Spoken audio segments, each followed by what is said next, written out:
এবার গতে যাই। গতে হচ্ছে 25-এর গ, সৃজনশীল 11.2 এর 25-এর গ হচ্ছে কি, বছরের শেষে লভ্যাংশের 60% উক্ত ব্যবসায় বিনিয়োগ করা হলে বাকি লভ্যাংশ মূলধনের সরল অনুপাতে বিভক্ত হলে অহনা আশিক এর লভ্যাংশ কতটা বেশি পাবে। এখন আমার ক থেকে পাই Ashiq is to Mizan is to Anika is to Ahona সমান 8:12:15:18। তাহলে আমি যদি এখানে এবার লিখি যে এখানে আর বেশি লিখলাম না, লিখলাম যে ক থেকে পাই, লিখলাম এসে কত নাম্বার, গ নাম্বার। আগেরটাও ছিল ক থেকে পাই, ক থেকে পাই আশিক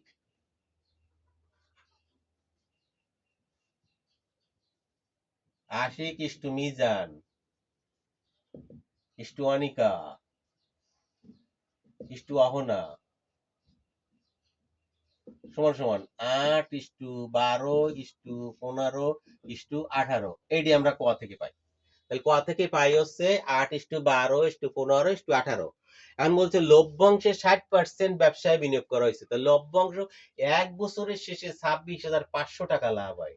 তাহলে 100 টাকায় কয় টাকা 60% বিনিয়োগ করা হয়েছে? তাহলে 100 প্রশ্ন মতে এখানে লিখবো, প্রশ্ন মতে 100 টাকার বিনিয়োগ করা হয় 60 টাকা।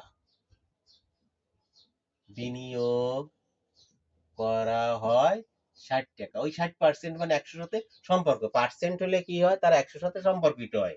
প্রশ্ন মতে 100 টাকার বিনিয়োগ করা হয় 60 টাকা। অতএব 1 টাকার বিনিয়োগ করা হয় 60/100 টাকা।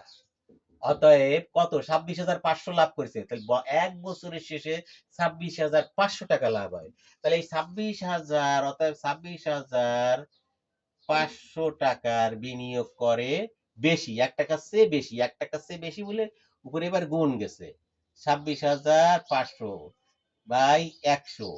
আচ্ছা এইখানে ক্যালকুলেটারে গুণটা ধরো যে ডাইনিশন কেটে গেল, সমান সমান 265 গুণ 60, 265 গুণ 60, 265, 265 গুণ 60 কত, 15,900 টাকা। তাহলে হচ্ছে 15,900 টাকা। ক্যালকুলেটার আর একবার চাপ দিয়ে দাও, যেহেতু ক্যালকুলেটার আগের বার ডিস্টার্ব দেওয়া হচ্ছে। তাহলে 15,900 টাকা এটা কি বিনিয়োগ করে ফেলেছে, বাকি আছে। তাহলে বাকি থাকে কত টাকা, বাকি থাকে এই 26,500 টাকা থেকে 15,900 টাকা বিনিয়োগ করে ফেলেছে।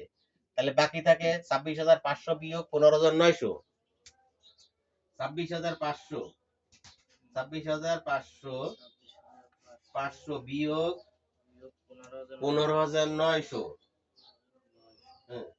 900 কত, 10,600। তাহলে থাকে হচ্ছে 10,600 টাকা রইল। এইটা এদের যে অনুপাত ছিল আশিক, মিজান, অনিকা, অহনা, এদেরকে ভাগ করে দিতে হবে, তাই তো। আমি আগে অনুপাতের যোগফল, অতএব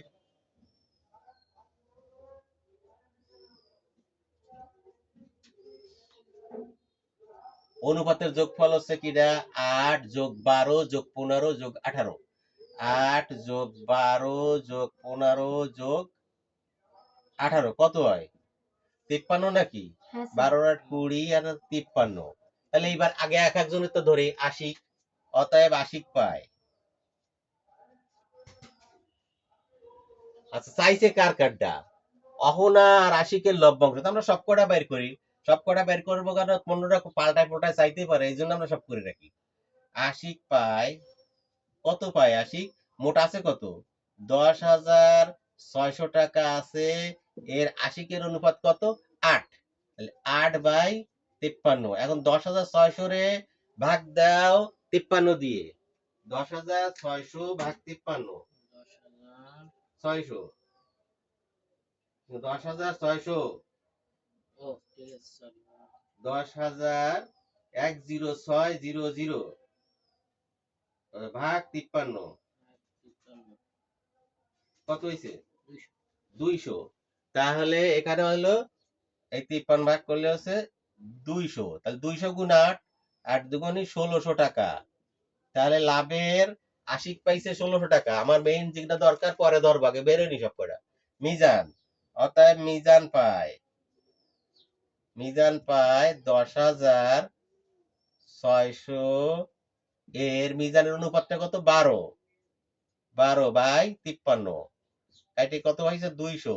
তাহলে 12 দুগুণে 2400 টাকা। ও পায় 2400 টাকা। এইবার অনিকা, অতএব অনিকা পায়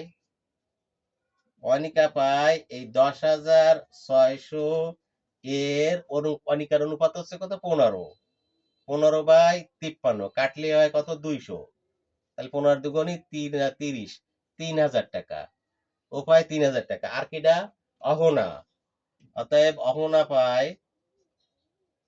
অহনা পায় এই 10,600 এর ওর অনুপাত হচ্ছে 18, অহনার অনুপাত হচ্ছে 18, অহনা 18। তাহলে 18/53 অনুপাতের যোগফল, তাহলে হচ্ছে 200 সমান 18 দুগুণী 3600 টাকা। এখন সবারটা বের করে ফেলেছি, বেলে চলে যাচ্ছে। আমার সবারটা না বের করলেও চলতো, বের করে ফেলছে। এখন বলছে কি বিভক্ত হলে অহনা ও আশিকের লভ্যাংশ। তা অহনা কত পাইছে? অহনা পাইছে 3600 টাকা। আর আশিক পাইছে কত? 1600 টাকা। অহনা ও আশিকের লভ্যাংশের মধ্য থেকে কে কত বেশি পেল? তাহলে এখানে অহনা পাইছে 3600 আর আশিক পাইছে 1600, তাহলে বেশি পাইছে কিটা? অহনা। অতএব অহনা বেশি পায়, অহনা বেশি পায়। কি বেশি পায়? অহনা পাইছে হচ্ছে 3600 টাকা আর আশিক পাইছে হচ্ছে 1600 টাকা। 3600 থেকে 1600 টাকা বাদ দিলে কত থাকে? 2000 টাকা। 2000 টাকা অ্যান্সার। এই অ্যান্সার চাইছে। তাহলে বলছে যে অহনা ও আশিক 2000 টাকা পায়। হলো? তাহলে বিষয়টা কি ছিল? বিষয়টা ছিল হচ্ছে যে বছরের শেষে লভ্যাংশের 60% উক্ত ব্যবসায় বিনিয়োগ করা হলো। তাহলে বছরের শেষে উক্ত ব্যবসায় বিনিয়োগ করা হয়েছে এবং হলো বাকি লভ্যাংশ মূলধনের সরল অনুপাতে বিভক্ত হলে অহনা ও আশিকের লভ্যাংশের মধ্য থেকে কে কত বেশি পাবে। এখন আমাকে ক থেকে পাই সরল অনুপাতটা। ক থেকে আশিক, মিজান, অনিকা, অহনা সরল অনুপাত 8, 12, 15, 18। দেখো প্রশ্ন মতো হচ্ছে যে 100 টাকায় বিনিয়োগ 60% বিনিয়োগ করেছে, লাভ পাইছে 26,500 টাকা। 100 টাকায় বিনিয়োগ করে 60 টাকা, 1 টাকায় বিনিয়োগ করে 60/100 টাকা, 26,500 টাকা বিনিয়োগ করে 1 টাকার চেয়ে বেশি হলে গুণে কাটাকাটি করে 15,900 টাকা। তাহলে 26,500 টাকা থেকে 15,900 টাকা ব্যবসায় বিনিয়োগ করে দিছে, বাকি রয়েছে কত? তাহলে টাকা বাকি থাকে 26,500 বিয়োগ 15,900, বাকি থাকে 10,600। এখন এই 10,600 চারজনের অনুপাতে ভাগ করে কে কত পাইছে। তাহলে অনুপাতে পেয়েছে আশিক পায় হচ্ছে যে 10,600 এর 8/53, যেহেতু অনুপাতের যোগফল 53, ওর অনুপাত 8/53 হয়েছে 16,000 টাকা। মিজান পাইছে 24,000 টাকা, অনিকা পাইছে 30,000 টাকা, অহনা পাইছে 36,000 টাকা। এখন প্রশ্নে আবার ঘুরাই বলছে কি যে অহনা ও আশিকের লভ্যাংশের মধ্য থেকে কে কত বেশি পাইছে।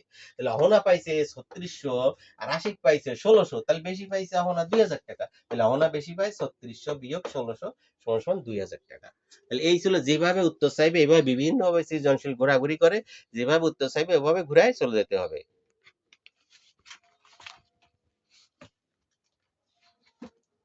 তাহলে অহনা পাইছে কত? 3600 টাকা আর আশিক পাইছে কত? 1600 টাকা। তাহলে পার্থক্য কত? 2000 টাকা। 2000 টাকা বেশি পাইছে। এবার আমরা পরের প্রশ্নে চলে যাব। পরের